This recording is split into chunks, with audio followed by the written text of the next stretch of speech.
এবারের ভোটবঙ্গে অন্যতম ইস্যু ছিল অনুপ্রবেশকারী। সেই অনুপ্রবেশকারীদের তাড়াতে এবার 3D অ্যাকশন, ডিটেক্ট ডিলিটের পর এবার ডিপোর্টের প্রক্রিয়া শুরু। নিউজ 18 বাংলার হাতে এক্সক্লুসিভ রিপোর্ট রাজ্য সরকারের। শুরু হয়ে গেল ডিটেক্ট ডিলিট ডিপোর্ট 3D মডেলের কাজ। ডিটেক্ট ডিলিট ডিপোর্টের কাজ শুরু পশ্চিমবঙ্গের জেলায় জেলায়। ভোটবঙ্গে বড় ইস্যু ছিল অনুপ্রবেশ, আর সেই অনুপ্রবেশ রুখতেই রাজ্য জুড়ে শুরু হয়ে গেল 3D মডেলের কাজ। কিভাবে এই ডিটেক্ট ডিলিট ডিপোর্টের কাজ হবে, কতটা তাৎপর্যপূর্ণ, কি করা হচ্ছে, পরবর্তী পদক্ষেপ কি, আরো ডিটেল জানার চেষ্টা করব, বিস্তারিত জানবো। নিউজ রুম থেকে রয়েছে সরাসরি আমার সহকর্মী কৌশিক। একদমই ডিটেক্ট ডিলিট ডিপোর্টের কাজ শুরু।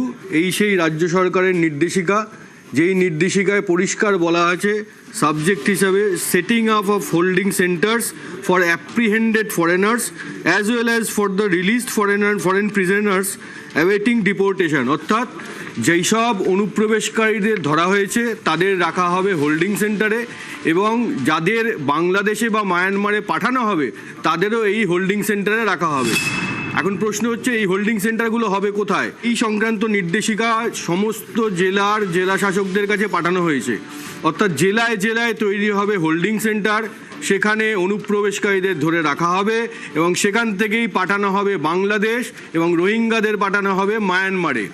এই যে নির্দেশিকা, এটা কিন্তু কেন্দ্রীয় আইন মেনে করা হয়েছে। কেন্দ্রীয় স্বরাষ্ট্র দপ্তরের যে নির্দেশিকা সেটাকেই কার্যকর করা হচ্ছে পশ্চিমবঙ্গে। কেন্দ্রীয় স্বরাষ্ট্র দপ্তরের নির্দেশিকাতে কি বলা হয়েছিল? All state governments administration shall set up adequate holding centers in each district under the police of the state to detain illegal immigrants from Bangladesh and Myanmar. অর্থাৎ কেন্দ্রীয় সরকারের নির্দেশিকায় বলা হয়েছে সমস্ত জেলায় এই হোল্ডিং সেন্টার তৈরি করতে হবে। বাংলাদেশ এবং মায়ানমার থেকে বেআইনিভাবে যারা এদেশে ঢুকেছে তাদের সেই হোল্ডিং সেন্টারে আটকে রাখার জন্য। সেই মতোই এই নির্দেশিকা মেনেই এবার রাজ্য সরকার এ রাজ্যে তৈরি করতে চলেছে হোল্ডিং সেন্টার জেলায় জেলায়। এই যে প্রায় 91 লক্ষ ভোটার আর প্রায় 50 লক্ষ আরো এক্সট্রা হবে, 1.5 কোটির কাছাকাছি মানুষ যারা অবৈধভাবে এখানে আছে, সরকারি সুবিধা নিচ্ছে, আগে সুবিধা থেকে তাদেরকে বঞ্চিত করা বার করা হবে। নাগরিক নয়, এই দেশে থাকবে কেন? তাদের থাকার একটা ব্যবস্থা করতে হবে। তো এখনো 200-300 কিলোমিটার বেড়া বাঁধা হয়নি তাদের জন্য। যদি যায় চলে যাক, নাহলে আলাদা ব্যবস্থা রাখতে হবে নিরাপদ করে। অনিরুদ্ধ আর এক প্রতিনিধি রয়েছে, তার কাছ থেকে জানার চেষ্টা করব যে সীমান্তবর্তী এলাকার মানুষজন তারা কি বলছে। উত্তর 24 পরগনার বনগা সীমান্ত এলাকা অনেকটাই রয়েছে, অর্থাৎ গাইঘাটা থেকে বাগদা পর্যন্ত প্রায় 68 কিলোমিটার সীমান্ত রয়েছে, এবং এই এলাকায় এই যে ডিটেক্ট ডিলিট এবং ডিপোর্ট, এই যে রাজ্য সরকারের নোটিশ, এই নোটিশের উপরে ভিত্তি করে স্থানীয় মানুষ কি বলছে, অর্থাৎ এই এলাকার মানুষের ক্ষেত্রে এই যে বাংলাদেশ এবং মায়ানমার থেকে যে সমস্ত অনুপ্রবেশকারী এসেছেন তাদের যে হোল্ডিং সেন্টারে রাখা হবে, তার জন্য যে হোল্ডিং সেন্টার তৈরি করা হচ্ছে রাজ্য সরকারের তরফ থেকে, এর ফলে এই এলাকার মানুষের কি সুবিধা হতে পারে, এলাকার মানুষ কি বলছে। আমার সঙ্গে রয়েছে কয়েকজন স্থানীয় বাসিন্দা। ভারত সরকারের সিদ্ধান্ত এটা সঠিক সিদ্ধান্ত, কারণ বাংলাদেশ থেকে এবং মায়ানমার থেকে যে অনুপ্রবেশকারীরা যারা অবৈধভাবে ভারতবর্ষে প্রবেশ করেছে তাদেরকে বেছে যদি ডিটেনশন ক্যাম্পে পাঠানো হয়, সেটা আমাদের ক্ষেত্রে সেটা অনেক সুবিধা হবে। কারণ আমরা যারা পূর্ববঙ্গের থেকে উদ্বাস্তু হয়ে যারা এসেছিলাম, আমাদের যে প্রাপ্য অধিকার, সেই প্রাপ্য অধিকারগুলোকে এই অনুপ্রবেশকারীরা ভোগ দখল করছে। দিন পর হিন্দু সম্প্রদায় বাঁচলো, হিন্দু মানুষরা বাঁচলো। নির্বাচন কমিশন তথা ভারত সরকার এই এসআইআর এর মাধ্যমে যারা বাংলায় অবৈধ অনুপ্রবেশকারী মুসলিম সম্প্রদায় যারা, তাদেরকে চিহ্নিত করে সোজা বাংলাদেশে পাঠিয়ে দেওয়ার যে ব্যবস্থা করেছে, এর জন্য নির্বাচন কমিশন সহ গোটা ভারত সরকারকে আমাদের পক্ষ থেকে আন্তরিক ধন্যবাদ। অনেক রোহিঙ্গা বাংলাদেশি অনুপ্রবেশকারী আমাদের ভারতবর্ষে তথা আমাদের পশ্চিমবঙ্গে অনুপ্রবেশ করেছে, এবং আগামী দিনে যেন তারা তাদের সেই বাংলাদেশে বা মায়ানমারে যেন ফেরত যেতে পারে, আমাদের সরকার যেন তার সঠিক পদক্ষেপ নেয়, তাহলে আমরা খুবই আনন্দিত হব এবং খুবই খুশি হব। কৌশিক, অনুপ্রবেশ একটা বড় ইস্যু। এবং আমরা জানি যে এই ভোটবঙ্গে আমরা দেখেছি শুধু বড় ইস্যু নয়, অন্যতম ইস্যু ছিল এই অনুপ্রবেশ। সেই জায়গা থেকে ডিটেক্ট ডিলিট ডিপোর্টের কাজ যেমন শুরু হলো, তুই বলছিলে হোল্ডিং সেন্টার, কত বড় পদক্ষেপ! এই যে জেলায় জেলায় হোল্ডিং সেন্টার তৈরি করা হলো, কাদেরকে রাখা হবে, কিভাবে প্রসেস চলবে?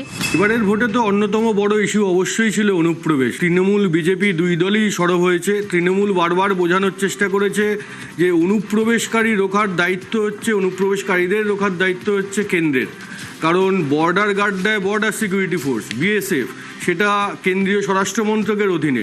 তারা কি করছে? আমাদের দিকে কেন আঙুল তোলা হচ্ছে? তারা নিজেদের কাজটা ভালো করে করলেই অনুপ্রবেশ আটকানো যাবে। পাল্টা বিজেপি বলেছে তখন যে হ্যাঁ, বর্ডারের দায়িত্ব অবশ্যই বিএসএফের, কিন্তু বিএসএফকে যদি সেই দায়িত্ব পালন করতে হয় তাহলে তো তার একটা ন্যূনতম পরিকাঠামো দরকার, এবং সেই পরিকাঠামো তৈরিটা করতে হলে একটা কাঁটা তার দিতে হলেও তো একটা জমি দরকার। সেই কাঁটা তারটুকু দেওয়া যাচ্ছে না, কারণ রাজ্য সরকার জমি দিচ্ছে না। এবং বিজেপি বারবার এই অভিযোগটা করেছে এই বলে যে এই যে জমি দেওয়া হচ্ছে না, এটা আসলে রাজনৈতিক কারণে, যাতে অনুপ্রবেশকারীরা এদেশে এসে পশ্চিমবঙ্গে আসে এবং তাদের তৃণমূল রাজনৈতিকভাবে ব্যবহার করতে পারে, অর্থাৎ তাদের ভোটটা যাতে তৃণমূল নিতে পারে। সেই কারণেই তারা এইভাবে রাজ্যের সুরক্ষার কথাকে জলাঞ্জলি দিচ্ছে, সুরক্ষার ভাবনাকে। তারা দেশের সুরক্ষার ভাবনার কথা ভাবছে না, শুধু রাজনীতির কথা ভাবছে। এই ডামাডোলে, এই চাপানুতরের মধ্যে, এই মানে বাকযুদ্ধের মধ্যে আমাদের এবারের ভোট হয়েছে, এবং ভোটের ফলেই স্পষ্ট যে বিজেপির দিকে যেভাবে একটা গেরুয়া ঝড় এই পশ্চিমবঙ্গ জুড়ে হয়েছে, তাতে এটা স্পষ্ট যে অনেকেই মনে করেন আমাদের রাজ্যের যে সীমান্ত সুরক্ষাটা একটা বড় জিনিস। এর সঙ্গে রাজনীতি বা এইগুলোকে মেলানো একেবারেই ঠিক নয়। সবার আগে সুরক্ষা, দেশের সুরক্ষা, রাজ্যের সুরক্ষা। ডিটেক্ট ডিলিট ডিপোর্ট এই পদ্ধতিতে এবার জেলায় জেলায় তৈরি হবে হোল্ডিং সেন্টার। সেখানে অনুপ্রবেশকারীদের রাখা হবে, যাদের ফেরত পাঠানো হবে, ফেরত পাঠানোর আগে কিছুদিন হয়তো সেখানেই তাদের রাখা হবে।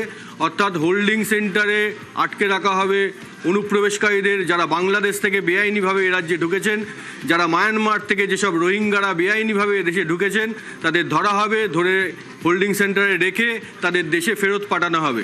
এই রাজ্য সরকার এই কাজটা করতে চলেছে কেন্দ্রীয় আইন মেনে, কেন্দ্রীয় নীতি মেনে। এবার জেলায় জেলায় হোল্ডিং সেন্টার পশ্চিমবঙ্গে।